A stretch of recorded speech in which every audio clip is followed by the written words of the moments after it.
बात है साल 1910 की। असम राज्य के एक पहाड़ी इलाके में कुछ पक्षी मरे हुए नजर आए, और वो भी एक दो नहीं बल्कि कई सारे पक्षी थे, और ना ही उनका शिकार हुआ था।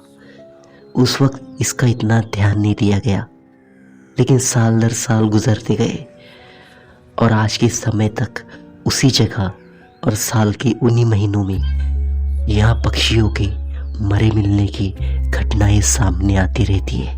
जिस जगह की मैं बात कर रहा हूँ वो पुराने ज़माने का कामरूप यानी आज के समय का आसाम राज्य में स्थित है। जतिंगा वैली। जतिंगा एक गांव है जो कि आसाम के डिमा हसाओ डिस्ट्रिक्ट में पड़ता है, और यहाँ की खूबसूरती देखने लायक है। सुंदर सुंदर पहाड़ों से घिरी ये जगह बहुत ही सुंदर नजर आती है, और यहाँ का अट्रैक्शन यहाँ की ठंड भी होती है। लेकिन ये जगह सुर्खियों में तब आई जब यहाँ पक्षियों की मरे मिलने की घटनाएं सामने आने लगी। बहुत से न्यूज़ रिपोर्ट्स की माने तो यहाँ पक्षी सुसाइड करते हैं। आखिर क्यों इस जगह पक्षी मरे मिलते हैं, आइए जानने की कोशिश करते हैं। Hello and welcome to my YouTube channel. आप देख रहे हैं स्टोरीज बाय समीर। जतिंगा एक ऐसी जगह है जो अपनी खूबसूरती और इन पक्षियों की मौतों की वजह से सुर्खियों में रहता है। जतिंगा गुवाहाटी के दक्षिण में करीबन 330 किलोमीटर की दूरी पर मौजूद है, और ये ज़्यादा बड़ा गांव भी नहीं है। यहाँ की कुल आबादी मात्र 2500 लोगों की है। साल 1910 में जब एक बार एक इंसान की भैंस जंगल में खो गई थी, तब उसे ढूंढने के लिए कुछ लोग जंगल में गए, क्योंकि उन्हें डर था कि वो कहीं किसी का शिकार ना हो जाए, क्योंकि वहाँ जंगली जानवर और शिकारियों का डर होता था।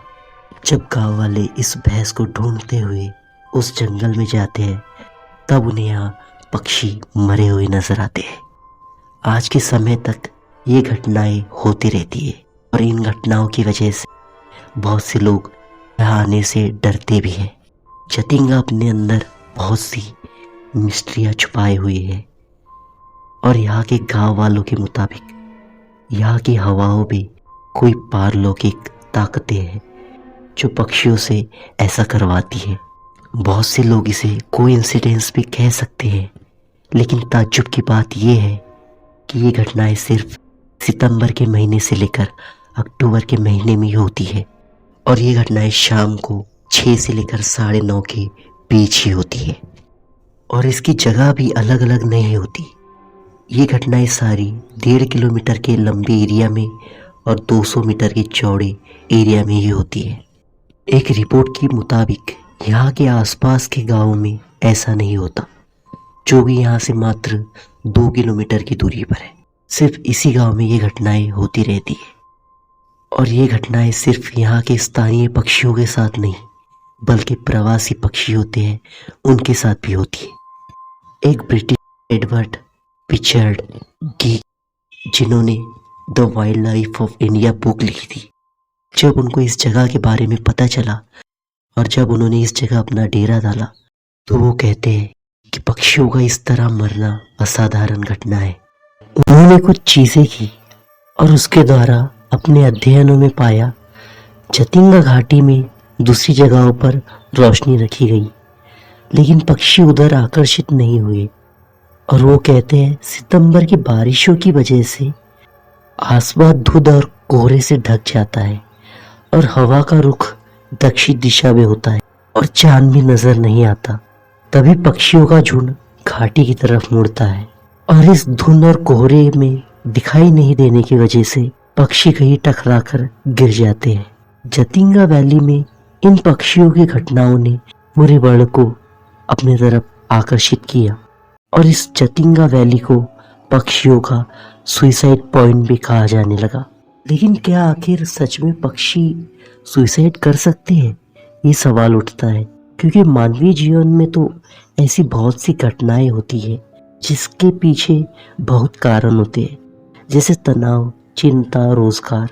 लेकिन क्या पक्षियों के साथ भी ऐसी चीज़ें होती है जिसकी वजह से वो सुसाइड कर ले? लेकिन इसके पीछे बहुत से साइंटिफिक जवाब ना ही होते। कुछ अध्ययनों में ये भी चीजें सामने आई है कि जब पक्षी उड़ रहे होते हैं तो अजीब सा बर्ताव करते हैं। यहाँ के लोगों के मुताबिक शायद कोई शक्ति उन्हें वश में करती है। लेकिन क्या ये बात सच है? चतिंगा वैली में बहुत सी जहरीली वनस्पतियां भी पाई जाती है जिन्हें ये पक्षी खा नहीं सकते।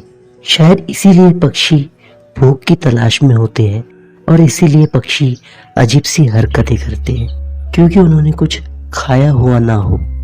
वैज्ञानिक तौर पर देखा जाए, जब यहाँ सितंबर में मौसम खराब होता है तो यहाँ की होने वाली बारिश और यहाँ चलने वाली तेज हवाओं की वजह से चुंबकीय क्षेत्र पर बुरा असर पड़ता है, जिसकी वजह से पक्षी अजीब सी हरकतें करते हैं और पक्षियों की टकराकर मौत हो जाती है। और जितनी भी थ्योरीज इस जगह को लेकर निकलती है, चाहे वो साइंटिफिक हो या किसी एक्सपर्ट ने इसकी जांच की हो, तो यही चीजें निकल कर आती है कि जब सितंबर और अक्टूबर में खराब मौसम होता है और कोहरा इस घाटी को घेर लेता है तो यहाँ पक्षियों को दिखने में बहुत दिक्कत होती है।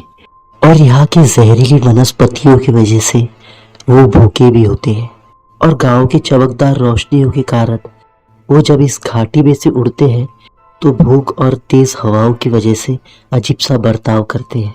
और जब वो इस घाटी में से उड़ रहे होते हैं तो घने कोहरे की वजह से उन्हें कुछ दिखाई नहीं देता, उनके आंखों में धुंध पड़ जाती है।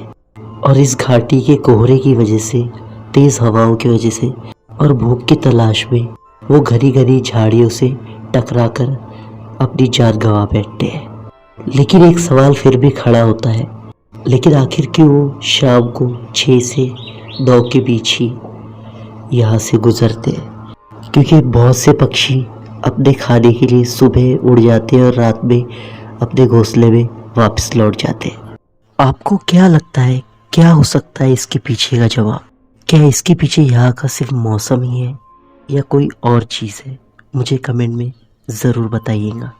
चलिए मिलते हैं अगली वीडियो में, तब तक के लिए अपना ख्याल रखें। और वीडियो पसंद आया हो तो वीडियो को लाइक ज़रूर कर दीजिए और चैनल को सब्सक्राइब ज़रूर कर लीजिए। तब तक के लिए अपना ख्याल रखिए। बाय।